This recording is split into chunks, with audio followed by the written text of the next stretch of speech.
गेरी वाली लीक होती है व्यापारी को, ठीक है।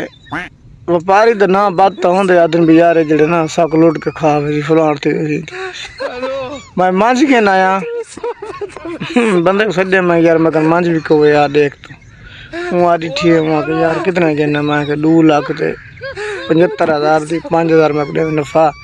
1,000 रुपये इन्हें भी किराया 2,81,000 दी कहना ना मेरी समझ नहीं ये मैं को नहीं बांधी मां जी ये मेरी समझ नहीं है ठीक है मैं नहीं बांधता मैं अगर बेच चुके 10,000 नफे कितने ठीक है 2,85,000 ते 1,000 रुपया किराया 2,86,000 हफ्ते बाद मेरे को बंदा वो आ गया कि यार आ फलानी मंझ खड़ी है तो मेरे को देख दे तो मैं जड़े ना मंझ उवा कहता मेरे को भांदी बड़ी पसंद है मेरे को मंझ ठीक है मैं उत्तर पहुँच गया मंझ जिठी मीट मैं नहीं सोचा मैं मंझ तो उवा है फिर दी घूमती था आ गई है तो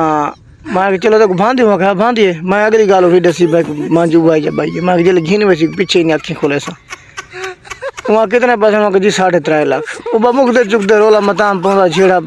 मतलब कि इवें सौदा सीधा 3,40,000 दी मंझ उवा गिनी दी जड़ी 2,81,000 दी मैं को देना ए मुतमैन नहीं होता बंदा जहन नहीं होता व्यापारी का निकलना ये लुट खासी फिला करे हूँ गिना वो जवान ने पुछता 1,40,000 पींदा बैठी 2,81,000 नहीं पींदा ना उनका खीर पतला उसी 2,81,000 वाले मैं एक गाय कि इंदा खीर वाला गाढ़ा मैंने मैं गाढ़ा 2,81,000 वाला ये जज वाली गाल है वो कतल की थी वो दात नाल टप्पे ना वकील थे वहाँ के हाल कितना वहाँ कतल की दम मैं छुटता ना तो फिलहाल है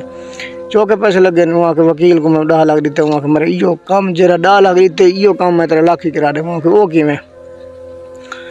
वहाँ के बाबू को छोड़ दे दस्ती ई बाय वकील चक्री जरा लाख ना करवे सा कोई नहीं बाद में सब नतीजा निकला जो फांसी लगने आगे फटे जले गन वहाँ आखिरी ख्वाहिश वहाँ की जाए जो मैं ई दे कान वकील को मको मिलना चले वकील को मिलना वहाँ के मरे ताया के 10 लाख को छोड़ दे लाख बस वाला यो काम तो मैं करा लेना वहाँ के जरा 10 लाख की खड़ा ये तो फांसी लगा गया मैं को लाख दीते मैं वह तक फांसी लगा पिया लिहाजा ना बात होता व्यापारी का ये मसला कोई नहीं होता काम वो होता जरा ठीक ना होता।